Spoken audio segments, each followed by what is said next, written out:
Hello.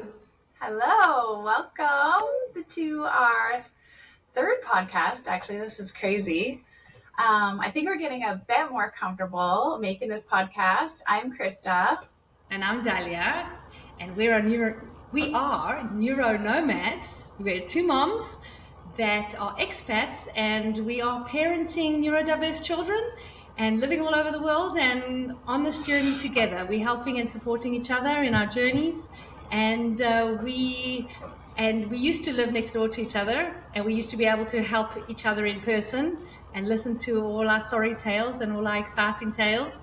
But now we're far apart from each other, but we still are there for each other all the time. And we are doing this podcast to include everybody in our conversation. And so hopefully Yeah, you can learn from us and we can learn from you.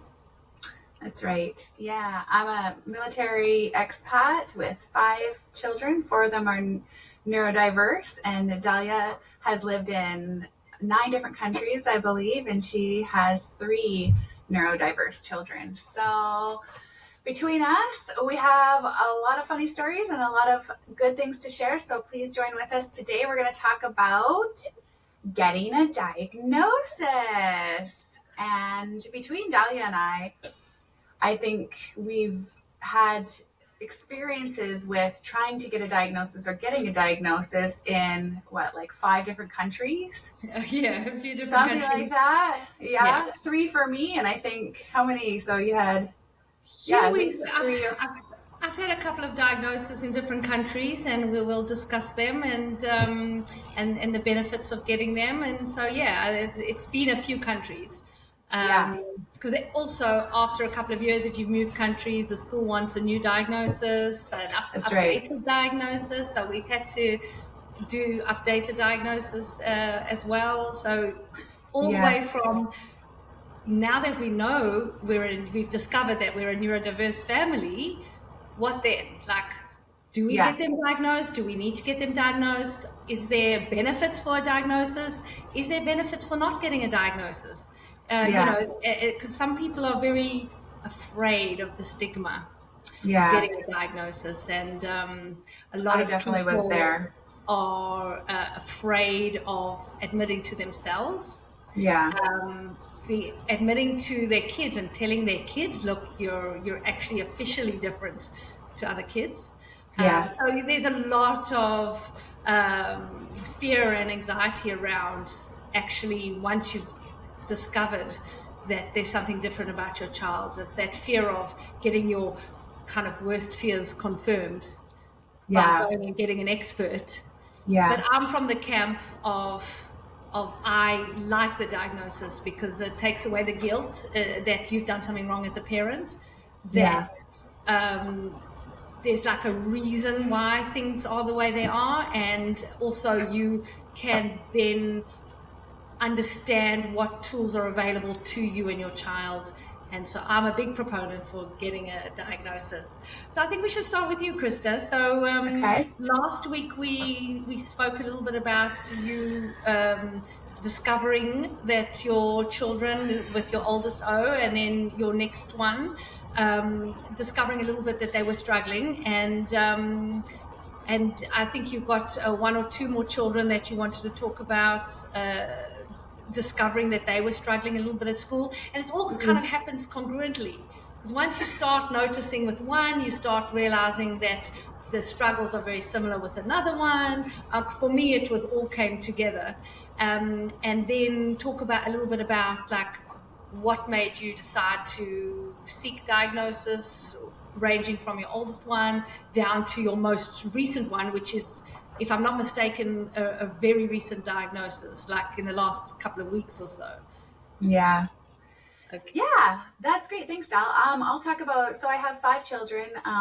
4 of them are neurodiverse.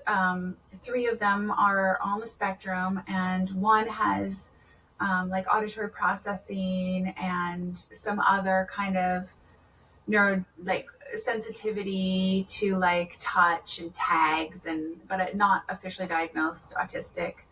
Um, And so, yeah, I was talking about my oldest and my second. So my oldest is 24, and I noticed early on with him, but I was such a young mom. I was saying in the last podcast, I just chalked it up to like I didn't quite know how kids should be. So, and then when my second came along, I was hyper aware that he wasn't quite, hitting all the milestones, and there were some like similar tendencies. Um, And then with my last one, Milo. Milo. I just said Milo. We're trying not to say our kid's name. We're trying to be private, but I know they're gonna slip out. So whatever. His name is Milo. It's okay. My little Milo. Yeah, I noticed too early on, like he was delayed with speech, and he actually developed a stutter, which none of my other kids did. So that was unusual. And that was, again, like when he was 4. So he was already talking quite fluently, and he's suddenly developed this stutter, and then kind of like, again, just regressed into some behaviors that should have happened like the year prior. So he was like delayed, but not only delayed, he kind of like walked forward and then came back again in some of his milestones. And that's a real clue that your child might be. He really struggled with food. I remember I put him in like this food class where, they did all these 10 things to like get him eating proper food. So first they start with like looking at the food, then you smell the food, then you like to put it on your skin, and then you like have to like just touch it to your tongue. And I was trying to get him to try different foods because he was so frustrating at the dinner table. It was such a stressful time for us to sit down as a family and just know that he was going to refuse to eat most things on his plate. Food sensitivities is it's a big indicator of the texture and refusing to eat certain foods. It's a big one. That had I known, I would have picked that up with my kids earlier on. Yes. Yeah, definitely. I think your kids really struggle with that too. So when Oliver, oh gosh, I said Oliver now. Okay, my oldest name is Oliver there. It's all cats coming out of the bag now, third podcast. Oh my gosh. When he was 11, he was really starting to struggle. We had moved across Canada, and that was kind of my first experience, like moving a far distance. And he totally regressed. And so some of the autistic behaviors that I saw in him I was managing, and he was really struggling in school, and I had decided to homeschool him. And when we moved across Canada, I had my second child then, and homeschooling just wasn't working out for us. Like it had kind of reached a point where I needed to put him in school. And I found this amazing school in Nova Scotia that helped kids with neurodiverse behaviors, maybe ADHD, maybe on the spectrum. And I wanted to get him into this school. So I was like, this school is going to be awesome. So in order to get him into the school, I needed to get a diagnosis. So I was like, okay, I need these resources. Now it's time. And I was kind of aware that he wasn't just quirky. There were things that were needed to be addressed. And I felt bad about it. I remember crying about it a lot at the time and feeling like, why didn't I pursue this sooner? Why wasn't I made aware? I didn't even know about autism, honestly, in my younger parenting years. I didn't even know it was like a thing. So, anyways, I pursued the government, the provincial recommendation for diagnosis. And so I went through our local child development, through the pediatrician, and we got on this huge wait list. I think it was like a year long. And finally, when we got in, he went in for testing with social workers and psychologists. And they said he did not meet criteria. Oliver was the type of kid, like my other children, who he didn't fixate on one thing. So back 15 years ago, their diagnosis system was quite different than it is now. Like they've really broadened it and kind of they understand more about how to diagnose neurodiversities. So much more better. Oh my gosh. Much more awareness now. Yes, much more awareness. And so they're like, well, is he fixated on trains? Like they're expecting him to be like Rain Man, which was like kind of our first experience. I think a lot of people was seeing like like a really like autistic person on screen. And so they're like, oh, is he fixated on lights or like trains? And I was like, no, like he doesn't, but he fixates on things for short periods of time. And then the fixations shift. So he hyper focuses and then it shifts. And they're like, well, basically he needs to meet that criteria. Otherwise he's not, autistic. And I was devastated because I knew in my heart from all the research I had done that he was autistic. His father, I know 100% is autistic. He's now been recently diagnosed. He's in his 40s. But I just felt like so let down that I had waited, so let down that I had been needing this help from the government. And they just totally, it felt like there was an agenda of they didn't want to give the funding.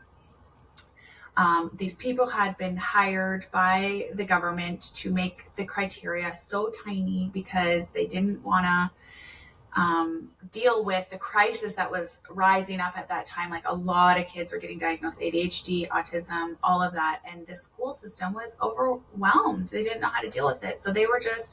It's an old story. It's still happening today. The old story. Yeah. And so after that happened... I just decided to take matters into my own hands, and we decided to go private. So I waited a few years. So he was 11 at that time. So by the time he was 14, I knew that he needed help, and I couldn't wait any longer. We financially at that time couldn't pay for like private behavioral therapists, all this support he needed in school. So I was like, okay, what can I do? And I heard some people had gone private and gotten a diagnosis. It was expensive, but in Canada, depending on what province you are in, and we had moved back to BC at that point, British Columbia, the opposite end of Canada, we would receive like a grant, quite a significant grant if we received an autism diagnosis. And the school would also receive a huge grant that would enable them to pay for the aids that they needed. So we decided to go forward and get a private psychologist to assess Oliver again, giving even more information this time. And the school was so helpful. The school like really made a full report, which can be so amazing. And you can get, if you get your school alongside, that's a really helpful thing to have in diagnosis. And he was diagnosed on the spectrum, and she wanted to diagnose him more Asperger's, but at that year, actually, I think that was 2000 and I want to say 12. No, sorry. Yeah, 2012. They were just phasing out Asperger's as a thing. They just kind of made it a spectrum at that time. They were making it like where ADHD was also on that spectrum. And so she wrote the diagnosis. We were able to get a behavioral therapist coming into the home, meeting with Oliver, helping him through emotional regulation, his hormones, working out with him, giving us plans as a family on how to support Oliver and how to handle some of the behaviors that we were struggling with. And it was amazing. So I was mad at myself that I didn't go private earlier, but at the time I was terrified that I would spend, because I think at that time it was $6,000 Canadian. I was terrified that I would spend this $6,000 and we would be no further along receiving the help that we needed. But I think there's enough information out there now that if you think your child's on the spectrum, they mark some of the boxes, red, you should go forward and get that private diagnosis. That's my personal recommendation. And that's so recently we've moved. So we were in the UK for a few years, which is where I met my lovely Dallia. And we were going to an expat school there. And that expat school, I'll let Dallia talk a bit more about that, but they didn't receive money from the government if your child had a diagnosis. So I think it really depends if you're going to a provincial or a government-run school as opposed to an expat private international school. international school. Exactly. So here in the US, I've recently got my youngest Milo. He is 9. We chose not to get him diagnosed in the UK because the diagnosis, like I said, we're going to an international school. It would not benefit him. I saw the signs within him. I saw he was struggling. He's dyslexic for sure. He was just recently diagnosed dyslexic, and I saw that. So I didn't want to spend the money to have him privately diagnosed in the UK, knowing that that diagnosis possibly would not transfer in our next move, either going back to Canada or moving to the US, which we have moved. So I didn't get him diagnosed at that time there, but we moved here and just as well, because my story. Yes, that's true. Oh, yes, that's true. Oh my gosh, that's a terrible story. Oh man. So yes, we'll do a whole podcast on trauma. That would be a whole podcast. Oh my goodness. So when we moved here to the US. We went for. I've just gone forward recently to get a diagnosis because it's fully paid for here because we're expat here. We're expat military. Our medical coverage is medical insurance. Our medical coverage, our medical insurance is fantastic here. Mm-hmm. And so we've actually been able to go into the psychologist on a self-referral. I didn't even need to go to the pediatrician first. And he's done the assessment. It's been wonderful. And so, that's been really, really great. Now the school system here, my youngest is going to like a government school. They've been very fantastic at working with me. And I know the schools in the US have their own psychologists that they work with within the school system. So I think if you are in the US, it's very important that you talk to your school counselor at your local school. And also I found out about this school district board person that, it's also in every office of every town you live in or city in the US has this school board, and the district officer is the one who can help with special needs, or if you're not getting accommodations that your child might need. But you have to, especially in the government run schools, they're so overwhelmed. You really have to be a pushy, vocal parent. And it's awful. You have to be anyway in any school. Yes, you have to stand up for your child, and you have to say what your child needs. And if they don't listen the first time, you have to go back. And it's hard because if you're a quiet parent, or a parent who doesn't like to ruffle feathers or have conflict, you really have to become that mama bear, which can be really hard, but it's worth it for the child. So so would you say we've had a mix of homeschooling, private schooling, and government run schools throughout my children's life. So would you say you would absolutely recommend a diagnosis? How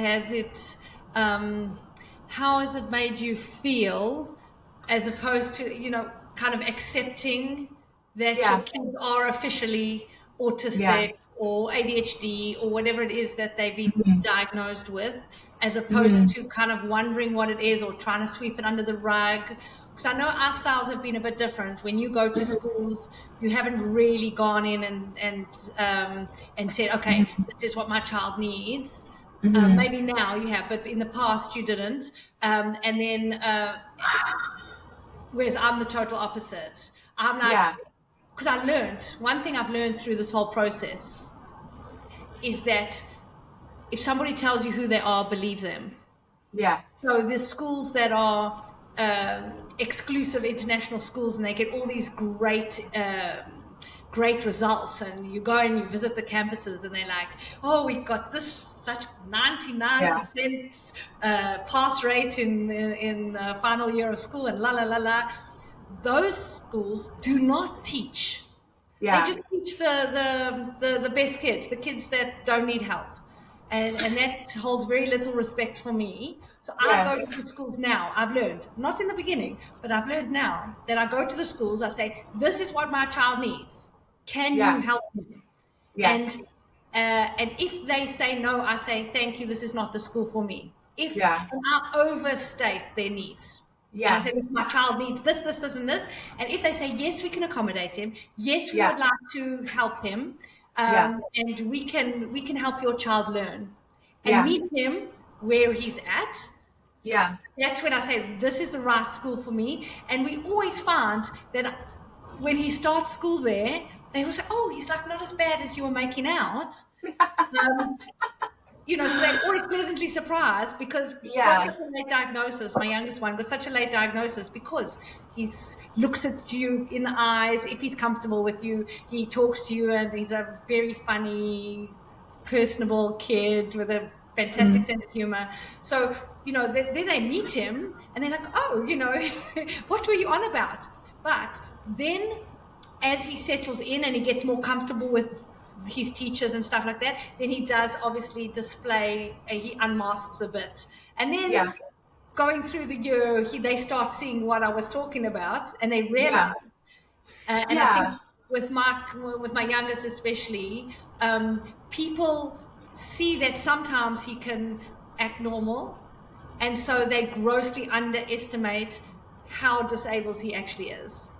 But me as Yeah. well, knowing him since he was born and Yeah. knowing his challenges when he's at his worst, I Hmm. know how bad it can get. And the school doesn't see that because we all want to be normal. So we all try our hardest at school to be normal, in society. So the schools definitely, especially if you're changing schools, the schools in the beginning are kind of seeing your kid trying their best, but Yeah. then as the time goes, they say, "Oh, okay, now we understand," you know. Yeah. So Well, yeah, that's great. And I think you're right. I think some of the pros of getting diagnosed are just family acceptance of the neurodiversity.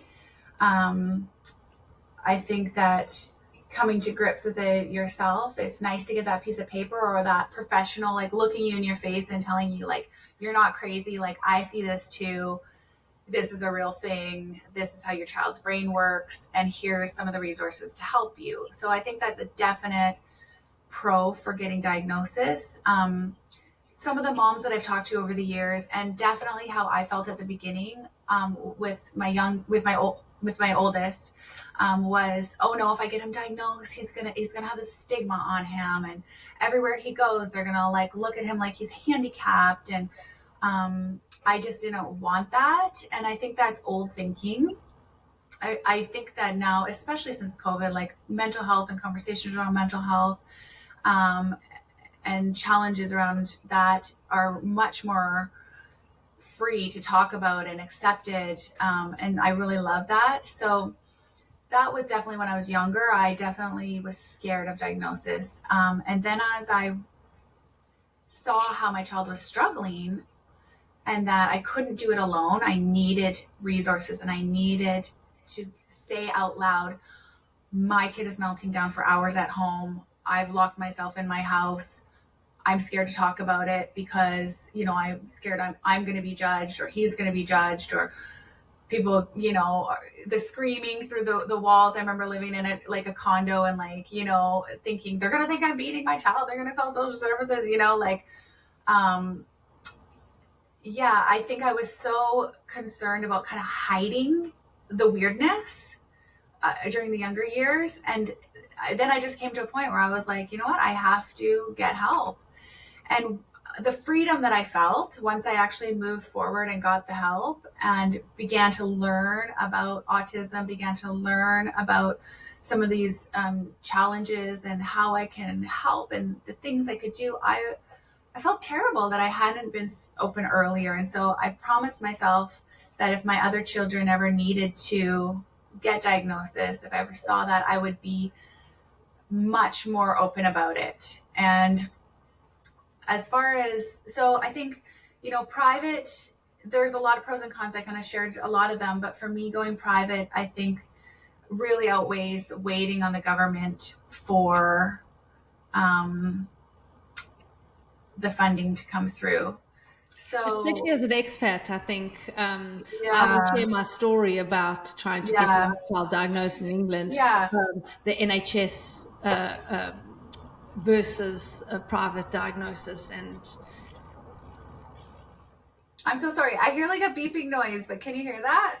oh no, Not on my No? side. Okay, sorry. Okay, Okay. never mind. No worries. No Yes. worries. So I guess, that's really all I can really, I guess I could share more, but I mean, that's pretty much wraps up, I think, my experience. I definitely, looking back, would have gone private right away, but I think we all go through things and we all learn things for a reason, and it shaped who I am now. And what I have to share in my life story as a mom of neurodiverse kids now. So, I mean, yes, I would change it, but at the same time, I'm glad I went through it and I've learned from it. Yes. And I mean, this So, podcast is yeah, exactly this, sharing our yeah, experiences so other people can say, oh, that sounds like it's the way for me to try, or yeah, these people have had so much frustration trying this way. Let me yeah, first start the other way, kind of thing. I think that's yeah. what the point of us discussing this And is.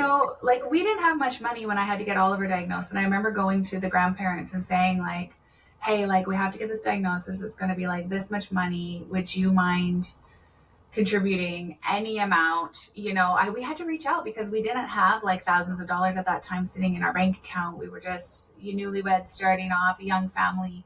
So, you do what you got to do, right, to help your child. And so we're in a much better place now financially, thank the Lord. But like, it was, the money, if you need a diagnosis, don't let money stop you, I guess is what I'm trying to say. Yeah. Like, you Yeah. will have grants and benefits you'll begin to find with the government once you receive that diagnosis that will, you can write it off. I mean, we had to, in Canada, you can get a tax return if you have a neurodiverse child, and you can actually claim back up to like when they first started showing symptoms, and they will give you like X amount. So like, it all ended up paying for itself in the end. It was just, we had to take that kind of step out and pay for it.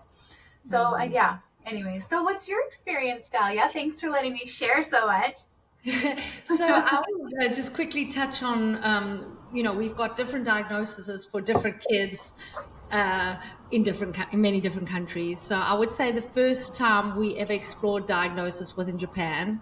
We were Yeah. living there. My oldest was 5 when we arrived in Japan. So he was starting his kind of formal education in kindergarten or whatever it was. And, I told the funny story the last time about him thinking he was a superhero, and the Yes. teacher not being very impressed with his 5-year-old who thinks he's a superhero kind of thing. And we thought it was cute. He had great imagination, my little sparkle eyes. He was a happy kid. But then when it came to school and the first grade and second grade, and then they start struggling, and you kind of see the light fading out of his eyes, and he wasn't my sparkle eyes anymore. And then you know that it's not just home life and good routine and good eating. And I've always been interested in health and wellness and nutrition, and I'm a nutrition coach. And so, I always knew I was feeding my kids well and doing the good routine of sleep and things like that, which, by the way, we can do a whole episode on neurodiverse children and sleep disorders. Yes. And a quick side note to that is, in Australia, they have a sleep school called Tresillian, which my oldest went to when he was 2. And they're amazing. And that's also all part of the government. And, you pay minimal amount. You go stay there for 5 days, and they sleep train you and your baby. It's fabulous. Wow, that's incredible. Side note. So he was struggling at school, and so you go. And in Australia, we were in Japan at the time. It's really difficult because you're in a country that their first language is not English. So you have to find, there was like one what they call educational psychologist or whatever in Tokyo that all the expats went to get a diagnosis. And so you don't know if he's any good. I mean, I think he was great. We did some testing and we got back ADHD diagnosis. And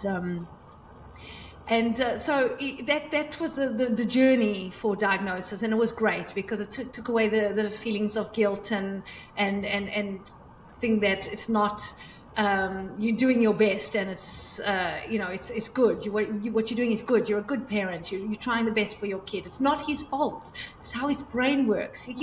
No kid wants to be bad. No kid wants to struggle. No kid wants to be the worst in the class. No. Or the class clown, or that's all behaviors, which I've learned now, are communication. So, And so once you get the diagnosis, you think, okay, this is how we can help him. And we tried all medication and it just didn't suit him. So he's the kind of kid that he doesn't like the way the medication makes him feel. Even now at 18 now, we've just had to have him re-diagnosed in a different country here so he can get access to accommodations in his final years of school, and also access to some medication like Ritalin or something like that, which he hates to take. Sometimes he recognizes, look, I've got a busy day ahead of me today. Please, I'll take a Ritalin. I'll do my work.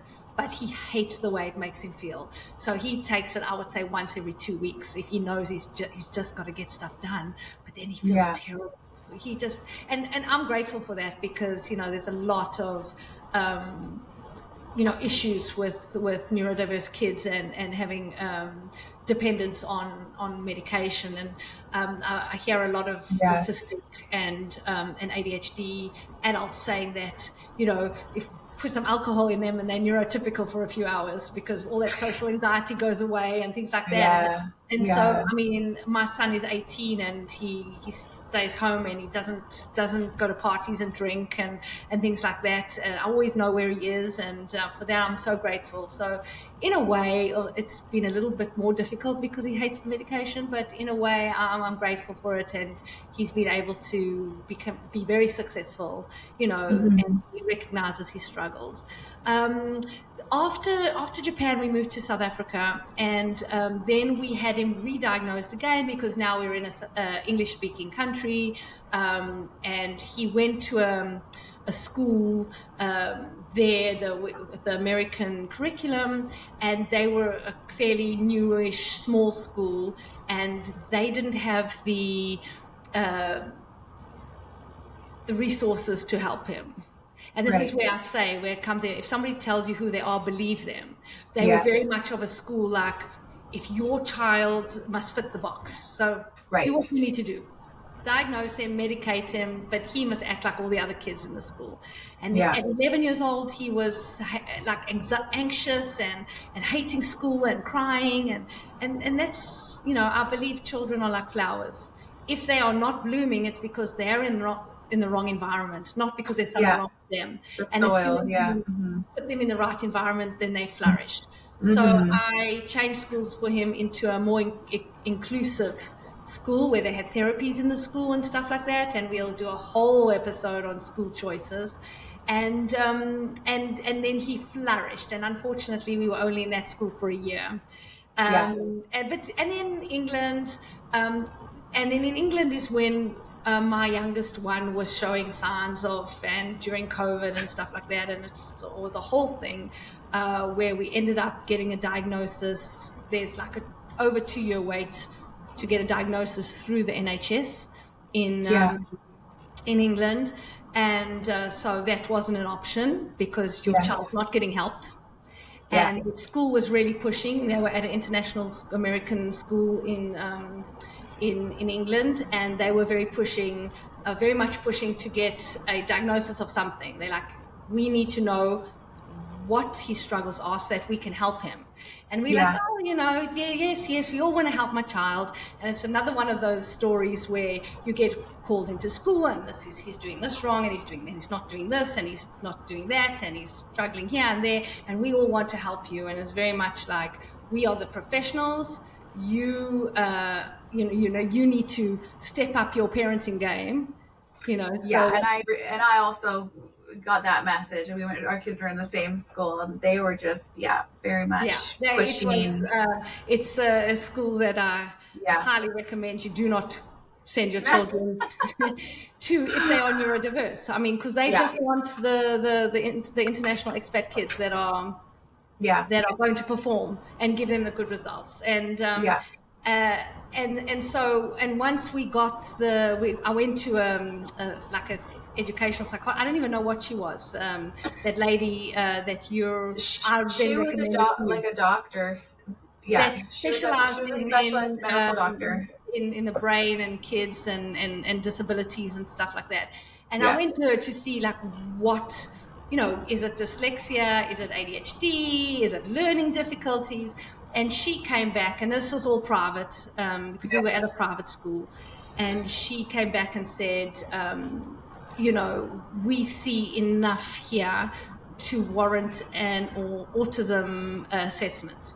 And I was very surprised because, I'd gone through this with my oldest, and it had come out with ADHD, and he's got sensory issues. And I wouldn't be surprised if he's also on the spectrum. And we've since realized that our whole family is neurodiverse.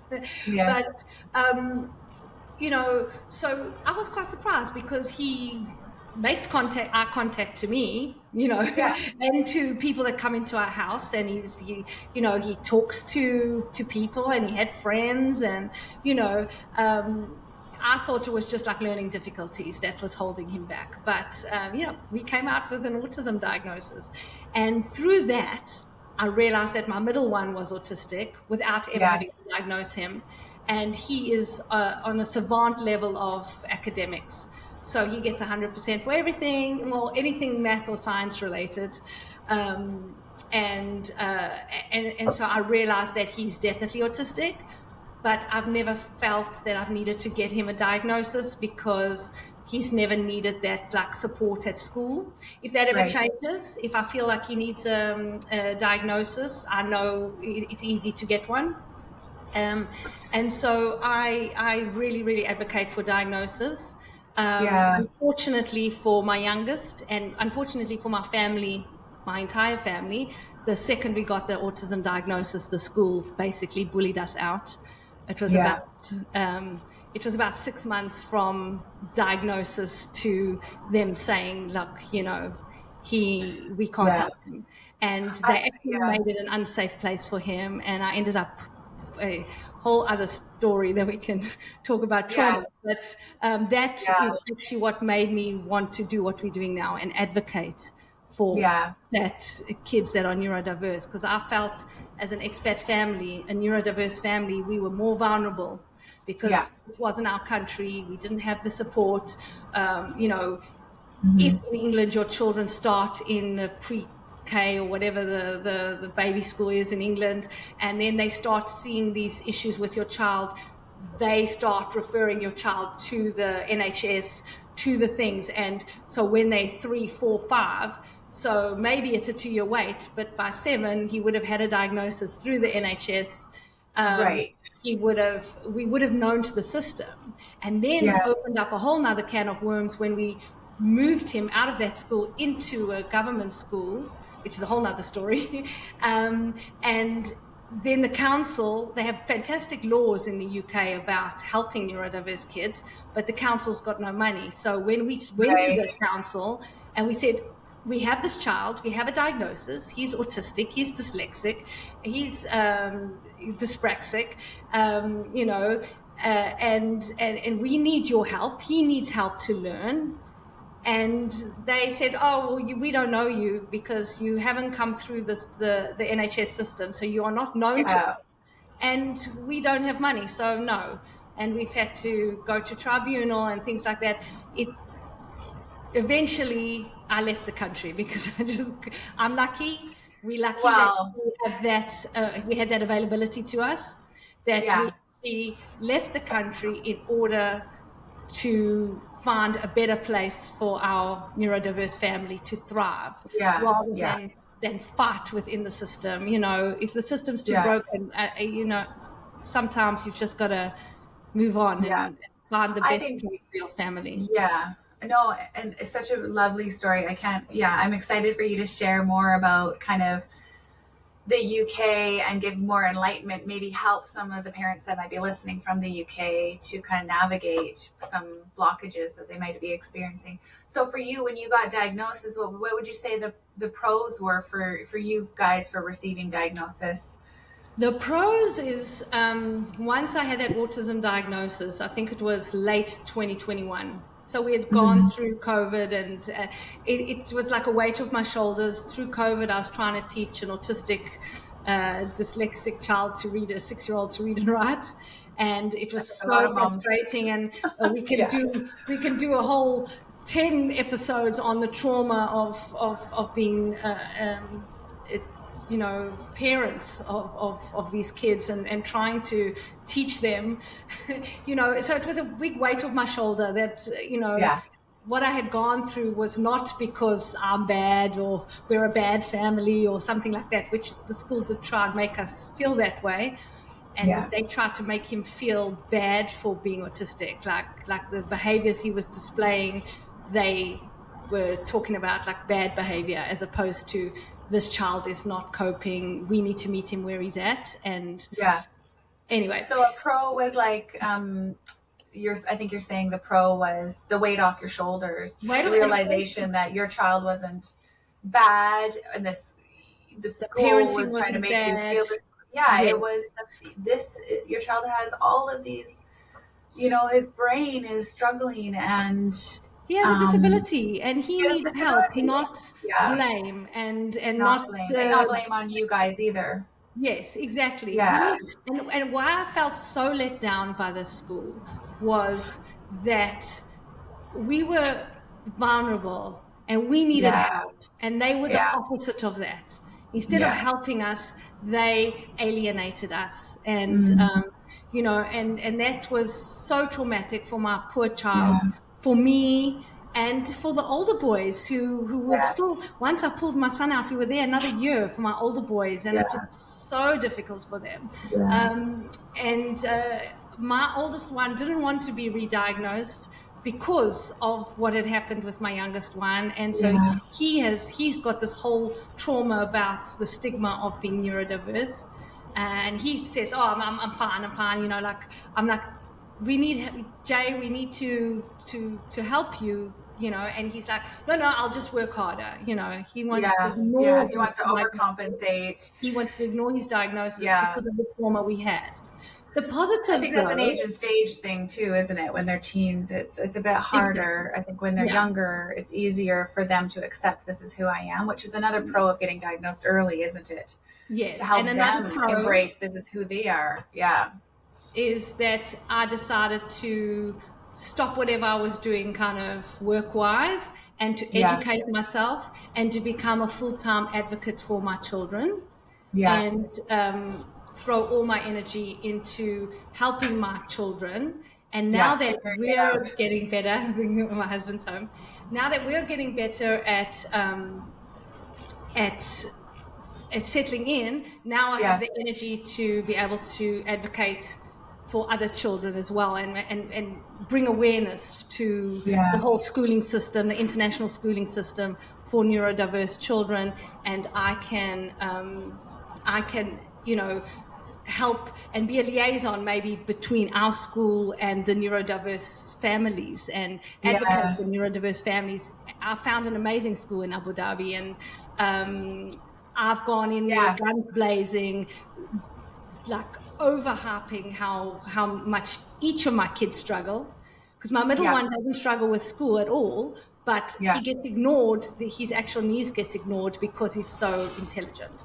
Academically intelligent. So and so yes, I think we've got lots more. I don't know, next time we can continue our conversation with about diagnosis and schools. I think this is an important conversation, especially expat schools. So and we would love to hear from other people's stories about, and questions, and and things like that. But to wrap up, Krista, I would like to give a recommendation. I know the last couple of times I've been giving recommendations of I love your recommendations. Bring it on. Thank you. Okay, so and we'll put the links in the description below. I always say that, but it's easy for people. This week, I found the most amazing website or organization that was launched in November of last year, and it's exactly what I'm talking about. I've actually been hounding them and saying that I want to join the organization in any capacity that I can. I want to help out. I want to be an advocate for children, and it is called the Parents Alliance for Inclusion, and it's specifically to and for families, neurodiverse expat families. That's exactly what we are and what we're talking about, and including those children in the international expat schools. And there's, because there's becoming more and more awareness, the international schools are having to get up and notice. They've got to take notice. And so more and more international schools are now becoming more inclusive. They are offering, autism units or specialty help. Sensory rooms. Yeah. And so, but not all. There's still a lot of international schools that your child just needs to fit in, or something else with an F, so like sink or swim kind of thing. Yeah. And so this Parents Alliance for Inclusion, I think, is a most fantastic thing. And I think it's amazing. It's very much needed, and it will just help parents narrow things down and navigate things, because it can be, and we'll talk about getting into picking schools for children. We touched on that. It's so overwhelming when you're moving. You got neurodiverse kids. Yes. But like you said, these expat schools, and being expat with a neurodiverse kid can offer a lot of awesome benefits, because these schools are, just have more resources, I find, a lot of them, than a government-run school, Yes, so that's an amazing thing about being an expat and having those extra resources.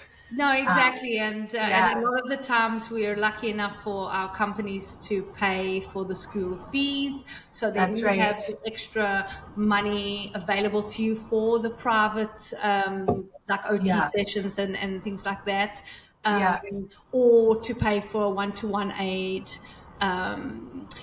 So my recommendation for this week is Parents Alliance for Inclusion. We will put the link in the show notes, and I would say join up and and there's a lot of resources there that will help you. I think they've got like what schools are the best for inclusion. If people are lucky enough to are thinking of becoming expats and are able to choose which countries they go to, or express to their company which countries are their preferred countries, you can then go and see which countries offer the best options for your kids, your neurodiverse kids, and then with this kind of information you can make better choices.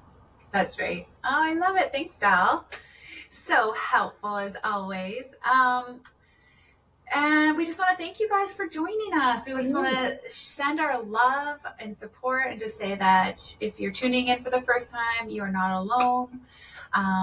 We love you guys. We want to make a big global tribe of us expat parents, raising these beautiful children with the best possible outcomes that we can get for them. I guess we'll see you next time. Don't forget, we have a YouTube channel as well, that if you're listening to this through podcast, you can also watch us on YouTube if you prefer. But we'll tune in next time. Dallia, we'll see you after you get back from Japan. She's going to Japan. So so exciting for a few weeks. So we'll be excited to hear about your trip maybe when you get back. Yes, thank you. My youngest was born in Japan, and when he turned 10, we promised him we'd take him back there to visit. So we're there. But we want to hear from you, so please, the sun's setting in my face now.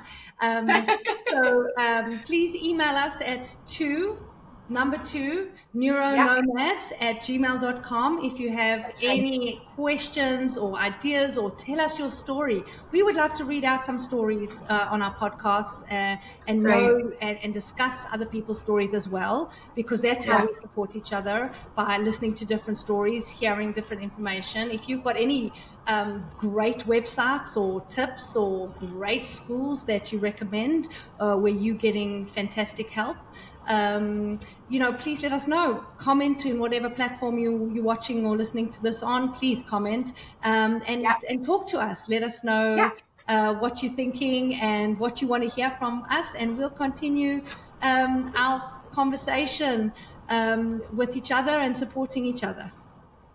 All right. Sending you love from Florida. And sending you love from Abu Dhabi. Bye. Bye.